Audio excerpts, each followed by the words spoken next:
জয় শ্রীকৃষ্ণ। রাধে রাধে। আজ বুধবার 14 জানুয়ারি, পৌষ মাসে সংক্রান্তি তথা মকর সংক্রান্তি, ষট তিলা একাদশী, শ্রী শ্রী লক্ষ্মী পূজা এবং শ্রী শ্রী সত্যনারায়ণ পূজা। এই দিন কিছু খাবার খাওয়া জীবনের পক্ষে যেমন ভালো বলে মনে করা হয়, তেমনি কিছু খাবার একদমই খাওয়া উচিত নয়। বিশেষ করে পৌষ মাসের সংক্রান্তি তিথিতে ভুলেও খাবেন না এই 3টি সবজি। নানান রোগ ব্যাধি, চরম আর্থিক কষ্ট, সংসারে অশান্তি আর দুর্ভাগ্য আসবেই। রাতে একটু হলেও খান এই একটি খাবার, সারা বছর অর্থ আসবে, আপনি আর আপনার পরিবারের সবাই সুস্থ থাকবেন। নমস্কার বন্ধুরা, অন্তর্পূজার নতুন একটি পর্বে আপনাদের সকলকে জানাই স্বাগত। আশা করছি ভগবানের আশীর্বাদে আপনারা সকলেই ভালো আছেন এবং সুস্থ আছেন। আজকে আমরা জানাবো এমন কিছু গুরুত্বপূর্ণ তথ্য যা স্বয়ং ভগবান বলেছেন। তাই আজকের ভিডিওটি খুব গুরুত্বপূর্ণ হতে চলেছে। তাই আপনাদের সকলকে হাত জোড় করে অনুরোধ করছি এই ভিডিওটি শুরু থেকে শেষ পর্যন্ত সম্পূর্ণ মনোযোগ সহকারে দেখার জন্য। পৌষ মাসের পূর্ণিমা পরে পোষ্য নক্ষত্র বা তার সঙ্গে থাকা পূর্বাপর নক্ষত্রের উপর, তাই এই মাসের নাম পৌষ। সনাতন হিন্দু ধর্মে পৌষ মাস বাংলা পঞ্জিকার নবম মাস এবং শীত ঋতুর অন্যতম প্রধান সময়। অন্যদিকে মকর সংক্রান্তি হল একমাত্র হিন্দু উৎসব যার সৌর ক্যালেন্ডারের উপর ভিত্তি করে পালিত হয়, এবং মকর সংক্রান্তি হল সেই পবিত্র তিথি যেই দিন সূর্যদেব ধনু রাশি ত্যাগ করে মকর রাশিতে পড়ে। এই দিন থেকেই সূর্যের উত্তরায়ণ শুরু হয়, যা দেবতাদের দিন বলে অভিহিত। বাংলায় মকর সংক্রান্তি মূলত পৌষ সংক্রান্তি নামে পরিচিত। বিষ্ণু পুরাণে বলা হয়েছে, সূর্যদেব যখন মকর রাশিতে অবস্থান করেন তখন দেবতারা প্রসন্ন হন এবং সেই সময়েই স্নান, জপ, ধ্যান ইত্যাদি অক্ষয় ফল প্রদান করে। ভবিষ্য পুরাণে বলা হয়েছে, মকর সংক্রান্তির দিনে স্নান, দান, জপ, ধ্যান, হোমসহ সহস্র গুণফল প্রদান করে। প্রেমানন্দজি মহারাজ বলেছেন, মকর সংক্রান্তির দিনে স্নান করার অনেক মাহাত্ম্য আছে। এই দিন কেউ যদি প্রয়াগরাজে স্নান করতে পারেন তার অসীম পূর্ণ লাভ হয়। হিন্দু ধর্ম এবং অন্যান্য স্মৃতিশাস্ত্রে বলা হয়েছে, এই দিন তিল, গুড়, অন্ন ও বস্ত্রদান অত্যন্ত পূর্ণদায়ক। তিল পাপ ক্ষয় করে, এই কারণেই তিল ও গুড়ের বিশেষ প্রচলন। পৌষ সংক্রান্তি মূলত নতুন ফসল তোলার উৎসব বা পৌষ পার্বণ। এছাড়া পিঠা বা পৌষ সংক্রান্তি ওতপ্রোতভাবে যুক্ত। এই দিনে নানা শহরে এবং গ্রামে পিঠা তৈরির উৎসব চলে। জ্যোতিষশাস্ত্র মতেও শনি দোষ, বাস্তুদোষ, গ্রহ দোষের প্রতিকার, স্নান এবং দান করার জন্য মকর সংক্রান্তি বা পৌষ সংক্রান্তির দিনটি বিশেষ গুরুত্বপূর্ণ। আজ আমরা এই ভিডিওতে জানব পৌষ মাসের পৌষ সংক্রান্তি তিথিতে কি করবেন আর কি করা একেবারেই বারণ। এই বিশেষ দিনে কোন 3টি সবজি একেবারেই খাওয়া উচিত নয়, কারণ এগুলির প্রভাবে জীবনে আসতে পারে চরম অর্থকষ্ট, অসুখ, ব্যর্থতা, বাস্তুদোষ ও দুর্ভাগ্য। মকর সংক্রান্তির দিনে কোন খাবার বা সবজি খাওয়া খুবই শুভ। এই বছর যে সবজি খেলে সারা বছর ঘরে অর্থ আসবে, আপনার ও আপনার পরিবারের সদস্যদের স্বাস্থ্য ভালো থাকবে। এছাড়াও আমরা জেনে নেব সংসারে অর্থ ও জীবনে উন্নতি আনতে মকর সংক্রান্তির দিন মেনে চলুন সহজ 10টি টোটকা, যেগুলি করলে বাস্তুদোষ কেটে যাবে, পরিবারে থাকবে শান্তি, আপনার আয় বাড়বে, কর্মে বাড়বে সাফল্য। আপনি ব্রত পালন করুন বা নাই করুন, কিন্তু পৌষ সংক্রান্তির এই বিশেষ নিয়মবিধি মেনে চলুন, কারণ এই দিনের ছোট্ট কিছু কাজ ও সাবধানতা আপনাকে এনে দিতে পারে সারা বছরের শান্তি, সুস্থতা ও সমৃদ্ধি। চলুন, আপনাদের বেশি সময় নেব না, প্রথমেই ভিডিওটি অবশ্যই লাইক করে দিন। দেখুন, এত গুরুত্বপূর্ণ ভিডিও আমি কাদের জন্য নিয়ে আসি, শুধুই আপনাদের জন্য। তবুও আপনারা ভিডিওতে লাইক করেন না। আজকে আমি আশা রাখছি যে আজকে আপনারা ভিডিওটি অবশ্যই লাইক করবেন, আমার বিশ্বাস ভাঙবেন না। তাই এক্ষুনি ভিডিওটি লাইক করে দিন।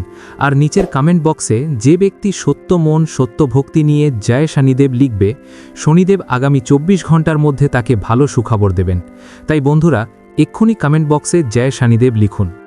বন্ধুরা, পৌষ সংক্রান্তির বিশেষ শুভ সময় থাকবে দুপুর 3:13 থেকে সন্ধে 5:45 পর্যন্ত, এবং এর মধ্যে মহা শুভ মুহূর্ত থাকবে দুপুর 3:13 থেকে বিকেল 4:58 পর্যন্ত। পৌষ সংক্রান্তির দিন দুপুর 12:30 থেকে দুপুর 1:49 পর্যন্ত রাহুকাল থাকবে। এই সময়ের মধ্যে কোনো শুভ কাজ করা ঠিক নয়। সংক্রান্তির দিনে আমরা যেসব পুণ্য কাজ বা শুভ কাজ করি, যেমন স্নান, সূর্যদেবকে অর্ঘ্য দেওয়া, ভোগ নিবেদন করা, পুজোপাঠ, জপ, ধ্যান এবং দান করা ইত্যাদি সবকিছুই এই সময় বিশেষ ফলদায়ক হয়। এবছর সৌভাগ্যক্রমে আমাদের সবার জন্যই বিশেষ শুভ সময় আর মহাশুভ মুহূর্ত দুটোই রয়েছে। এই সময়ের মধ্যে দান করা, পবিত্র নদীতে স্নান করা, সংক্রান্তি ব্রতের উপবাস রাখা, পুজো করা, ভোগ নিবেদন করা আর সব ধরনের কাজ করা অত্যন্ত শুভ হবে। বন্ধুরা, পুরাণে বলা হয়েছে রাজা ভগীরথের তপস্যায় সন্তুষ্ট হয়ে দেবী গঙ্গা স্বর্গ থেকে মর্তে অবতরণ করেন। রাজা সাগরের 60,000 পুত্র মহর্ষি কপিল মুনির অভিশাপে ভস্মীভূত হয়েছিলেন, তাই তাদের উদ্ধার হয়নি।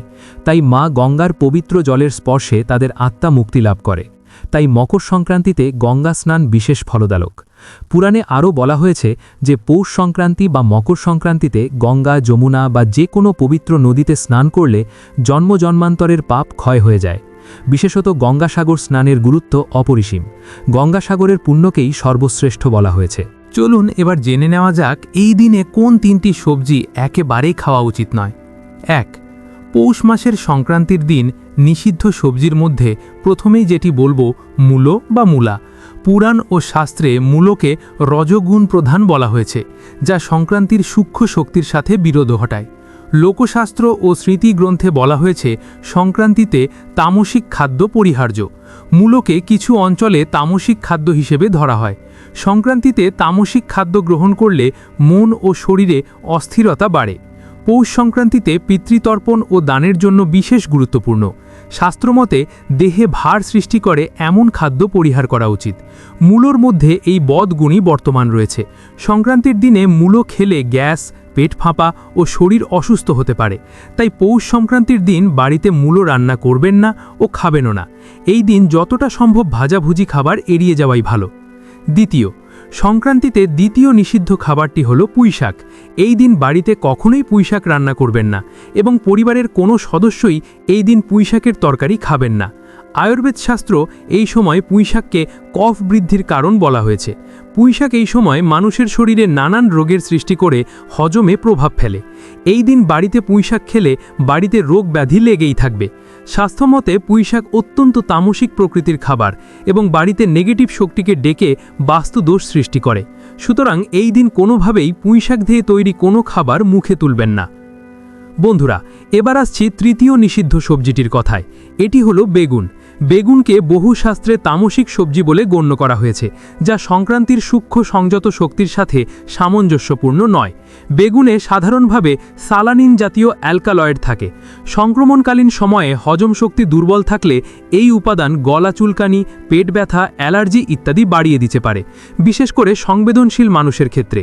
তাছাড়া পৌষ মাসে প্রচণ্ড শীতের প্রভাব থাকে, তাই এই সময় বেগুন রক্তে উত্তাপ বাড়িয়ে ফোঁড়া, চুলকানি, প্রদাহ ইত্যাদি বাড়াতে পারে, যা আয়ুর্বেদে রক্তদোষ হিসেবে পরিচিত। তাই শাস্ত্রে পৌষ মাসের সংক্রান্তি তিথিতে বেগুনের তৈরি যে কোনো খাবার খাওয়াকে অশুভ ও অনুচিত বলা হয়েছে। বন্ধুরা, পৌষ মাসের সংক্রান্তি তিথিতে লক্ষ্মী পূজা, সত্যনারায়ণ পুজো বা বিভিন্ন ব্রত পালনের সময় বিভিন্ন ফলমূল, দুধ, শ্যামা চালের পায়েস, ফুলকপি বা বাঁধাকপির তরকারি ইত্যাদি কিংবা সিঙাড়ার আটার পরোটা খাওয়া যেতে পারে।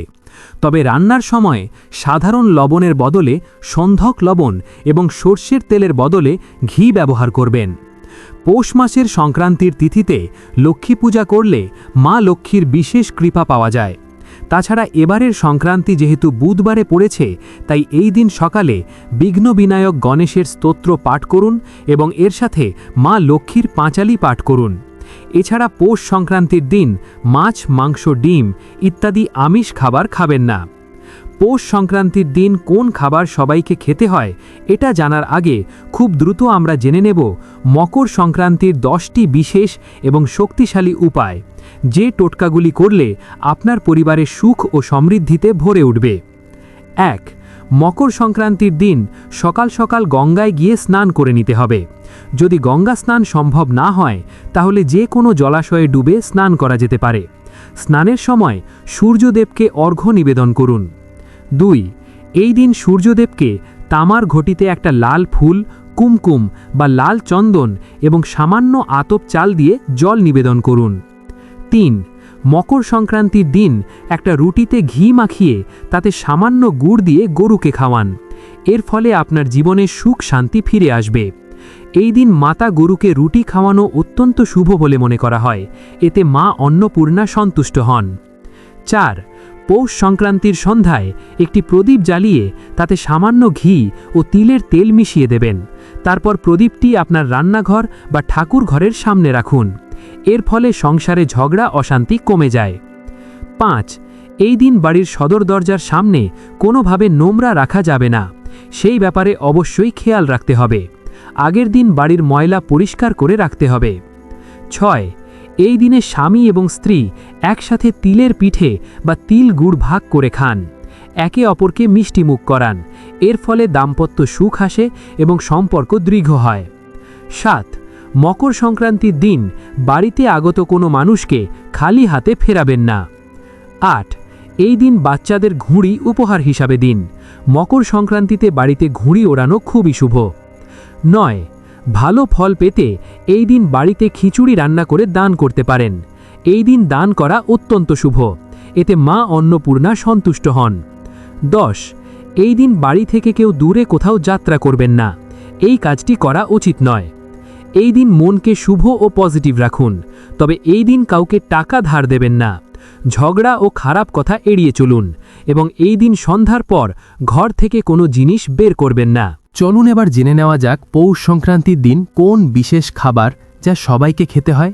বন্ধুরা, পৌষ সংক্রান্তির দিন রাতের বেলায় একটু হলেও খান মিষ্টি আলুর তরকারি, কিন্তু সেই মিষ্টি আলুর তরকারি যেন নিরামিষ হয়।